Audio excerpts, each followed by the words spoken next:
இறை வார்த்தையில் இணைவோம், நம் ஆன்மீகத்தை பலப்படுத்துவோம். கிறிஸ்துவில் பிரியமான அன்பு சகோதர சகோதரிகளே, இறை வார்த்தை பகிர்வின் இன்றைய நாளிலே நம் அனைவருக்கும் கொடுத்திருக்கின்ற நற்செய்தி வாசகம் மார்க் நற்செய்தி 9ஆம் அதிகாரம் இறை வார்த்தை 14 முதல் 29 முடிய.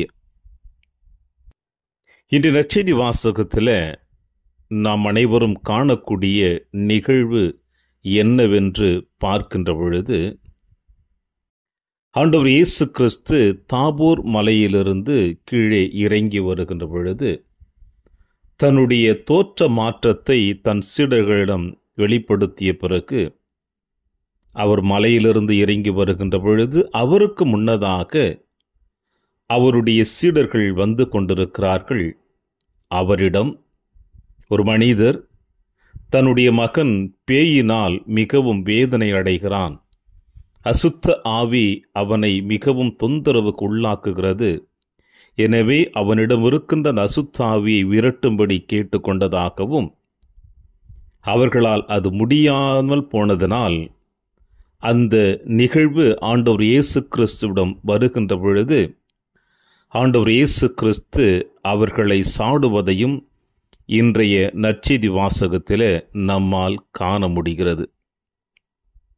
ஏனென்றால் ஆண்டவர் இயேசு கிறிஸ்து தன் சீடர்களுக்கு இந்த அதிகாரத்தையும் கொடுத்திருக்கிறார். பேய்களை ஓட்டவும் இறைவார்த்தை போதிக்கவும் என்று அவர்களுக்கு இந்த அதிகாரத்தை கொடுத்திருக்கிறார். எனவேதான் இன்று நற்செய்தி வாசகத்தில் இயேசு இவ்வாறு சொல்லுவார்: நம்பிக்கையற்ற தலைமுறையினரே, எவ்வளவு காலம் நான் உங்களோடு இருக்க இயலும், எவ்வளவு காலம் நான் உங்களை பொறுத்து கொள்ள இயலும், அவனை என்னிடம் கொண்டு வாருங்கள் என்று இயேசு அந்த பேய் பிடித்த மனிதனை அவரிடம் அழைத்து வர ஆணையிடுகிறார்.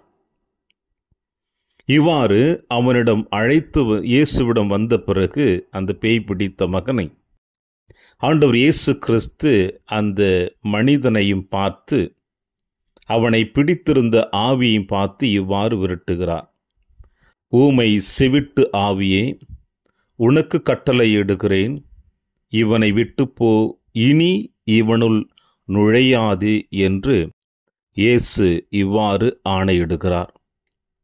ஆணையிட்ட உடனே அந்த பேயும் அவனை விட்டு வெளியேறியது என்பது இன்றைய நற்செய்தி வாசகத்தினுடைய செய்தியாக இருக்கிறது. பிரியமான அன்பின் தேவ பிள்ளைகளே, ஆண்டவர் இயேசு கிறிஸ்துவிடம் அழைத்து வந்த பிறகு அந்த ஊமை செவிட்டு பேயை ஆண்டவர் இயேசு கிறிஸ்து விரட்டுகின்ற பொழுது நாம் கவனிக்கக்கூடிய இன்னொரு வார்த்தை இங்கே மார்க் நற்செய்தியாளர் பதிவு செய்கிறார். அது என்னவென்றால், இனி இவனுள் நுழையாதே என்று அந்த அசுத்தாவியை கடிந்து கொள்கிறார் ஆண்டவர் இயேசு கிறிஸ்து. அவனிடமிருந்து அந்த பேய் வெளியேறிய பிறகு அவன் கீழே விழுந்து செத்தவன் போல் ஆனான் என்றும், இயேசு அவன் கையை பிடித்து தூக்கிவிட்டார், அவனும் எழுந்தான் என்றும் மேலும் மார்க் நற்செய்தியாளர் சொல்லுகிறார். ஒரு அசுத்தாவி பிடித்த மனிதனிடமிருந்து அசுத்தாவியை விரட்டிய நிகழ்வு இது ஒருபுறம் இருக்க, இன்றைய நற்செய்தி வாசகத்தினுடைய இறுதி அத்தியாயம்தான் நம் அனைவரையும் சிந்திக்க அழைப்பு கொடுக்கிறது. இந்த நிகழ்வு எல்லாம் முடிந்த பிறகு ஆண்டவர் இயேசு கிறிஸ்து வீட்டில் நுழைந்த பிறகு தனிமையில் இருக்கின்ற பொழுது அவருடைய சீடர்கள் அவரை பார்த்து கேட்கிறார்கள், அதை ஏன் எங்களால் ஓட்ட இயலவில்லை? அதற்கு இயேசு இவ்வாறு சொல்லுகிறார்: இவ்வகை பேய் இறை வேண்டலினால் மட்டுமல்ல, நோன்பினாலும் அன்றி வேறு எதனாலும் வெளியேறாது என்று கூறுகிறார்.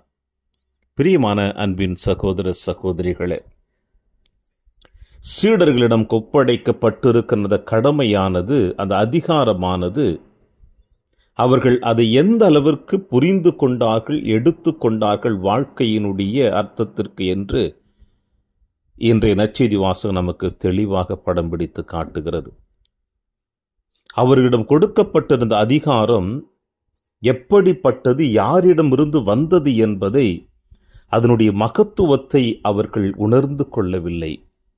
ஏன் இதை கூறுகிறேன் என்றால், ஆண்டவர் இயேசு கிறிஸ்து தந்தையினுடைய மகன், விண்ணகத்திலிருந்து இறங்கி வந்தவர் என்பது ஒரு சில நேரங்களில் புரிந்தும் புரியாமலும் அவர்கள் இருக்கிறார்கள்.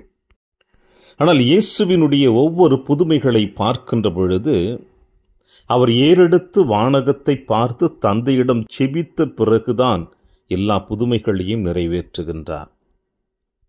ஆனால் சீடர்களிடம் ஒப்படைக்கப்பட்டிருந்த அதிகாரத்தை, அதனுடைய மகத்துவம் என்ன என்பது அறிந்து கொள்ளாமல், புரிந்து கொள்ளாமல் அவர்கள் செய்த ஒரே ஒரு வேளை, அந்த அதிகாரத்தினுடைய மகத்துவத்தை அறிந்து கொள்ளாததினால்தான். அப்படி அறிந்திருந்திருந்தால் அவர்கள் ஜெபத்திலும் ஈடுபட்டிருப்பார்கள், நோன்பிலும் ஈடுபட்டிருப்பார்கள். இந்த இரண்டும் எப்பொழுது ஒன்று சேர ஒரு மனிதனுடைய ஆன்மீகத்தில் பயணிக்கின்றதோ, அந்த ஆன்மீக பயணம்தான் எல்லா வெற்றிக்கும் ஒரு அடிப்படை காரணமாக இருக்கும் என்பதை இன்று ஆண்டவர் இயேசு கிறிஸ்து தெள்ளத் தெளிவாக கூறுகிறார். கிறிஸ்துவில் பிரியமான அன்பு சகோதர சகோதரிகளே, அன்று சீடர்களுக்கு மட்டுமல்ல, கிறிஸ்துவின் பெயரினால் திருமுழுக்கு பெற்ற நம் அனைவருக்கும் இந்த அதிகாரம் கொடுக்கப்பட்டிருக்கின்றது.